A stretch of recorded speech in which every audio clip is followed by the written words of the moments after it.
বর্তমান বাংলাদেশের যে অবস্থা, সেই অবস্থা এবং করুণ পরিণতি নিয়ে চিন্তা করতে গিয়ে আমার মাথায় নতুন একটি চিন্তা ধরা দিয়েছে।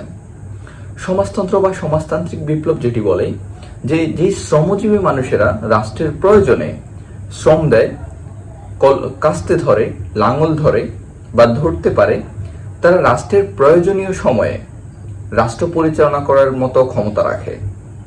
মেন্টাল লেবার এবং ম্যানুয়াল লেবার এই দুটি শব্দের সাথে আপনারা হয়তো পরিচিত রয়েছেন। মেন্টাল লেবার যারা রাষ্ট্রকে প্রধান করে এবং দীর্ঘ সময়ের মধ্যে দিয়ে তারা যদি এই কর্মকাণ্ডে নিজেকে নিয়োজিত রাখে, একটা সময় পর তারা নিজেদেরকে সুপ্রিম পাওয়ারধারী মনে করে এবং সুপ্রিম লিডার মনে করে, এবং এই চিন্তা ভাবনা একটি গণতান্ত্রিক দেশের জন্য অবশ্যই এবং ভয়ানক ক্ষতিকর। আর এই নিয়ে সোভিয়েত ইউনিয়ন যেটি বলে, বা সোভিয়েত ইউনিয়ন এই যে চিন্তাধারা সেটিকেও ব্রেক করে দেয়। যেমন কায়িক শ্রমের ভিত্তিতেই মূলত মেন্টাল শ্রম বা মেন্টাল লেবার ক্রিয়েট হয়।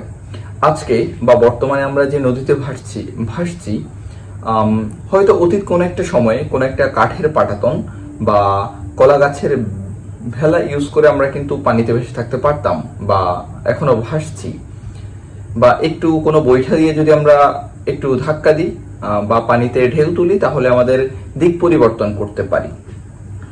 এগুলো তো মানুষ বহুদিন থেকে, বহু বছর থেকে, শত বছর থেকে করে আসছে। আর এই যে মানুষের যে কর্মকাণ্ড, এটি মূলত কায়িক শ্রমের ফল। কিন্তু ভেলাটা ভাসে কি করে?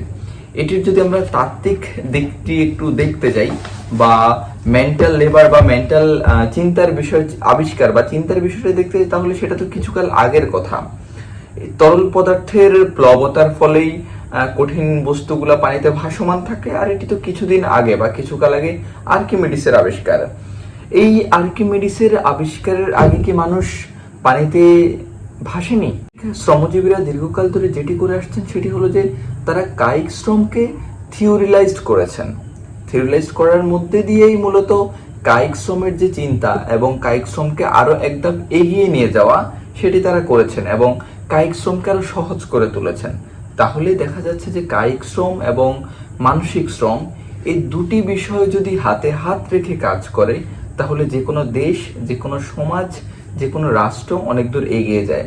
কিন্তু এই দুটি বিষয়ের মধ্যে যদি দ্বন্দ্ব হয়, হাতাহাতি হয়, তাহলে যে কোনো জাতি, যে কোনো রাষ্ট্র, যে কোনো সমাজের জন্য একটা ভয়ঙ্কর পরিণতি অপেক্ষা করে।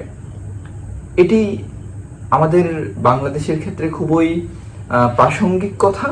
যেমন বাংলাদেশে যারা মেন্টাল লেবার বা যারা মানসিক শ্রমজীবী বা চিন্তার দিক দিয়ে যারা শক্তিশালী, যারা ক্ষমতার মধ্যে বসে আছেন, তারা চিন্তা করে যে যারা শ্রমজীবী মানুষ রয়েছেন তারা কিছুই বুঝেন না, তারা খুবই অজ্ঞ। আর মানসিক শ্রমজীবী বা চিন্তাশীল এবং ক্ষমতাধারী যেভাবে চালাবেন, সেভাবেই রাষ্ট্র বা গণতান্ত্রিক বা একটা সমাজ ব্যবস্থা চলতে পারে। এই দুই দিক চিন্তা করার মধ্যে দিয়ে দুই শ্রেণীর মানুষের বা দুই চিন্তার মানুষের মধ্যে দীর্ঘকাল ধরে একটা সুপ্ত সংঘর্ষ চলতে থাকে। আর এই সংঘর্ষ একটা সময় পর দীর্ঘ সমস্যায় রূপান্তর হয়, যেখান থেকে দেখা যায় যে একটা জাতি খুবই খারাপ বা পরিণতির দিকে এগিয়ে যায়।